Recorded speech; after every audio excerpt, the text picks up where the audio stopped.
100万人以上の会員が共に行動して素晴らしいことを実現します。私たちはロータリー、世界を変える行動人です。詳しくはロータリー .org をご覧ください。100万人以上の会員が共に行動して素晴らしいことを実現します。私たちはロータリー、世界を変える行動人です。詳しくはロータリー .org をご覧ください。For over 100 years, Rotary members have taken action when challenges arise. We know what people can do when they come together and put others before themselves. The team lead said they will continue the campaign to fight against the coronavirus. Local Rotary clubs deliver food and supplies to people in need. Strangers become friends, helping hands multiply, and problems turn into solutions. We are Rotary. We are people of action. Learn more at rotary.org/action. When people ask us who we are, we tell them we're problem solvers, opportunity creators, and change makers. We are Rotary. Around the world, our network of 1.4 million neighbors, friends, and leaders volunteer their skills and resources to solve issues and address community needs. Take action with us. Find out more at rotary.org/action. 私たちは問題があれば解決策を探し行動します。今日コロナウイルスが流行し、世界がワクチン開発に取り組む中で、ポリオ根絶のインフラが大切な役割を果たしています。目には見えなくても巨大なネットワークでウイルスの経路を探り、何千もの検査を行い、重要なリソースが各地の緊急運営センターに集約されています。ワクチンを安全に運ぶためのロジスティクスを維持し、予防接種の大切さを人々に伝える保健従事者を研修しています。今、ロータリーとパートナーはこのポリオのインフラをコロナウイルスへの対応にも活用しています。発症状況の監視はポリオ根絶の土台です。エチオピアでは感染の疑いがあればボランティアがこれを報告し、保健従事者が個別訪問をして検査を行います。知識と情報が集まる場所はパキスタン、アフガニスタン、ナイジェリアのポリオ根絶活動の中心となっています。今これらはコロナウイルス対応に活用されています。ポリオ根絶のパートナーにより計画やデータ分析、情報共有が一箇所で行われています。ベナンではポリオ根絶チームが感染経路の特定、感染者マップやデータを全国規模で管理。パキスタンではロータリーのポリオセンターが保健従事者にコロナウイルスの研修を行い、センターが検査所として使われています。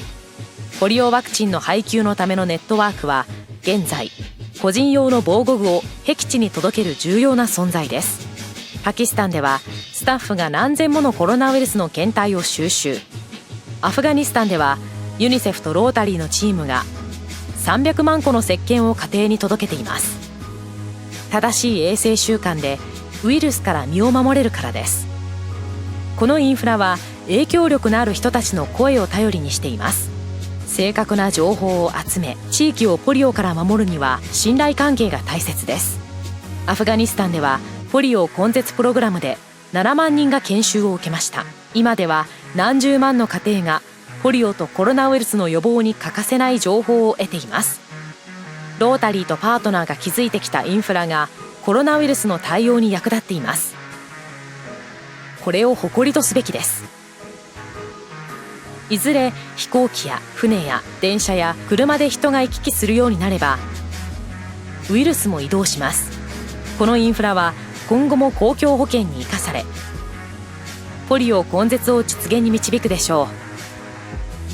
ポリオ根絶へのたゆみないご支援が未来の世代への資産となるのです。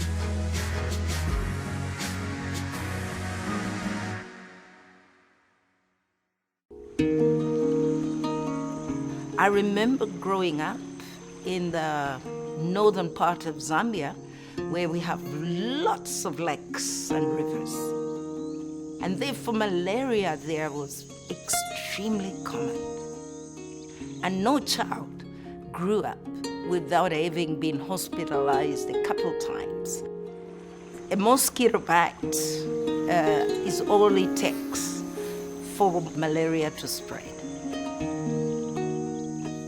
So Partners for Malaria-Free Zambia is just a really exciting step forward in the fight against malaria. From Rotary International to Gates Foundation to World Vision, PATH, as well as Malaria Partners International. Partnering closely with the Ministry of Health to support their vision of a malaria-free Zambia.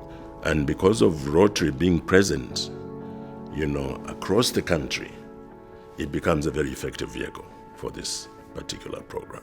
The short-term goals basically is to ensure that severe cases and deaths are reduced in Zambia, but the longer goal is to eradicate malaria completely from Zambia. Many of these communities are 5, 10, 15 kilometers away from a rural health facility. And so I think one of the major successes has just been being able to make sure that we have community health workers that have the supplies that they need and are deployed in areas where they're needed most. Community health workers are volunteers, and they are named by their community. They are the last kilometer health care for 1.25 million people in Zambia.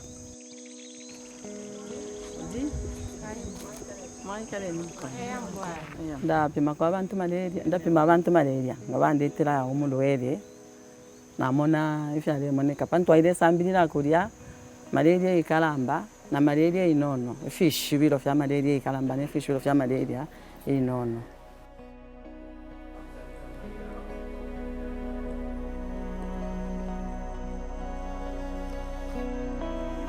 Ubulwere bwa malaria bwalinyingira sana mu lupwa kuchakumwenako napapita emyaka mupepi na 20 kufumapo nalufishepo omwana wa first umo wa number 6 twalifire okuya ku clinic omulandi wakuti pali apatali pali almost 9 kilometers kufupa famu okuyafika pali clinic.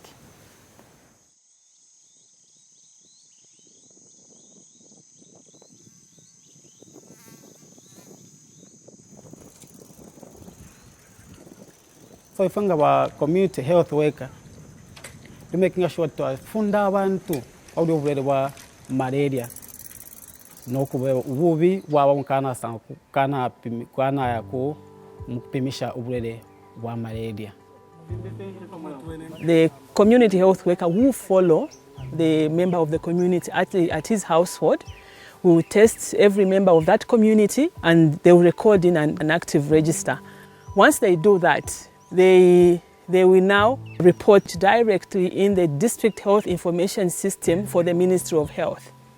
Chila tusansa musha sana nga nikulu balirwandi ndeta sha sana she umulandu ngata kuli aba bomfi bafi abumi kuno kumichinde kumyeso ulwere bwa malaria bwenda kunanga nabutuchimfya nombo mulandu wakutina tukwata abomfi bafi abumi baletu wafa sana balebomba bwino sana.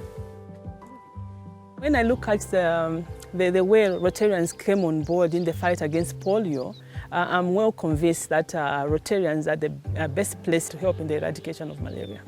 I think from here on, we're going to see a lot of things happening. We're going to see a lot of impact in the communities. But I want to assure you that the Rotarians of Zambia are equal to the task and want to see this program successfully through. I think this is exciting, that we can create change, not only in ourselves, but even in the communities where we collaborate and work together. So there's a lot to learn from that as Rotarians, as we scale up and create greater impact.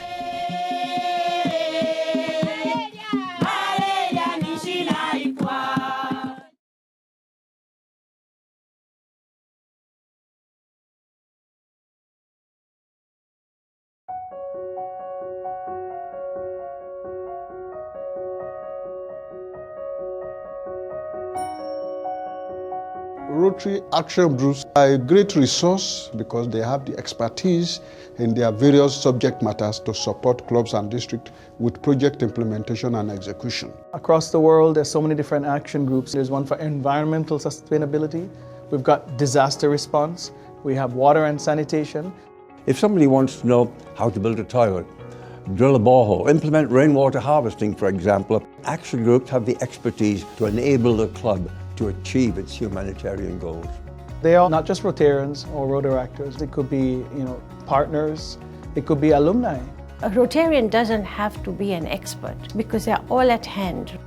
And when a club wants help, we link them with sources of funding, usually another club, but also to private donors and other foundations. When you've got this group that has members from around the world in one particular focus, you can have an impact that is huge.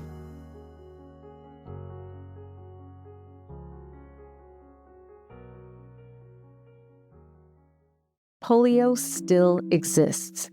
For decades, we've been tirelessly working to eradicate this virus, and we've come incredibly close. Take a look at this graphic.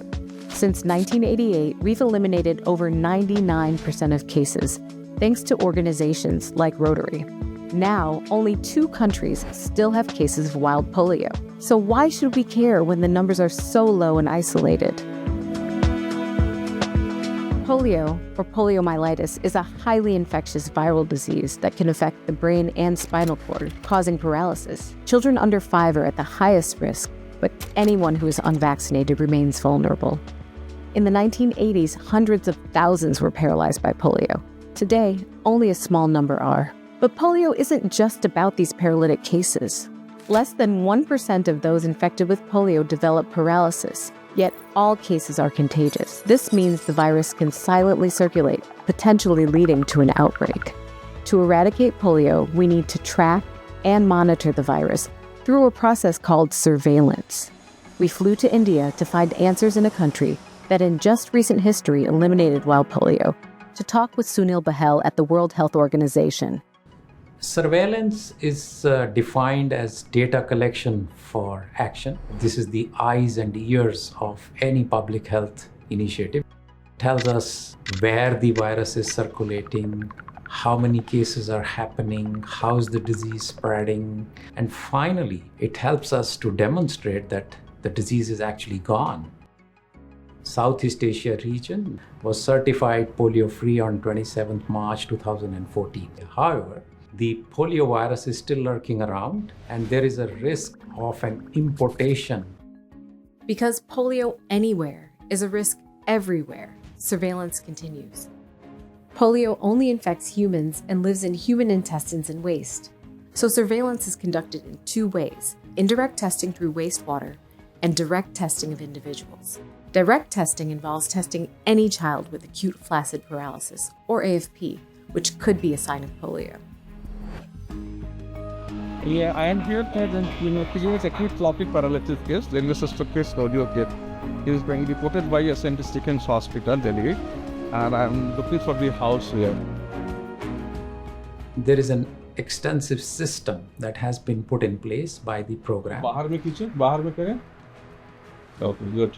In which every child who has acute flaccid paralysis is detected, reported, and investigated. This is the AFP processing room wherein we receive the stool samples from acute flaccid paralysis patients. Get around 40 to 50 samples every day. This local lab is one of 146 labs in 92 countries. Altogether, these labs test over 200,000 AFP samples a year to rule out polio. If polio is ever found, it undergoes genetic sequencing. Like all viruses, wild polio evolves. By tracing its genetic lineage, we can determine where it likely came from and the best response. So there are 3 types of polio viruses. They have what we call as families. As we mount our immunization response, the expectation is that the families will go down.